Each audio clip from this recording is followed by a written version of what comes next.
I just feel like I'm always playing catch up.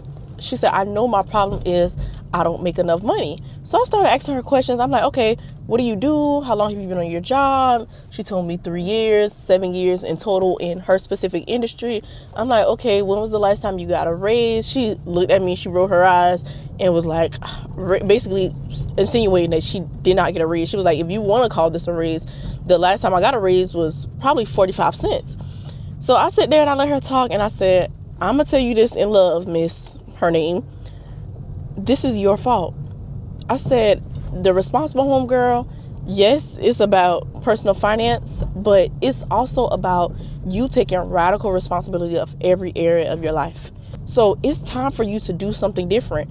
You need to look for other positions. You have the skill. You've been in the industry for 7 years. Why are you staying on this job that clearly does not see your value? But you can't expect that from other people when you don't see it in yourself.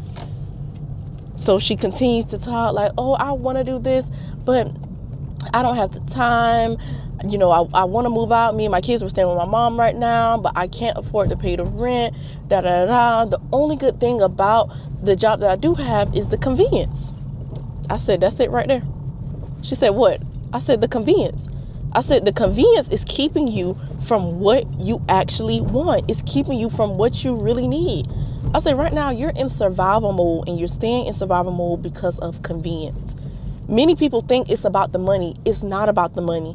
And that's the message I want all of us to get. It's about the convenience, the comfort, the character. Like, get to the root of why you're actually in the position that you're in. And it was this one lady, shout out to Miss Ebony.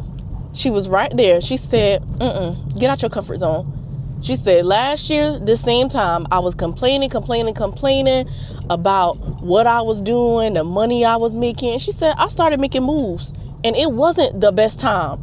She said, now I'm doing XYZ, girl, making more money than a little bit.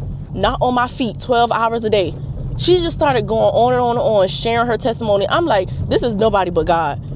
And I told her, I said, you already did the hard part. The hard part was even vocalizing that you have an issue and you want to do something different. Now you need to follow up with that with some action. And I told him, I said, y'all exchange numbers and give me your number too, because I'm gonna check in on you. It's like, we gotta stop all the complaining. We gotta stop all the pointing the finger and, blaming other people, and truly take responsibility of what we have going on in our lives.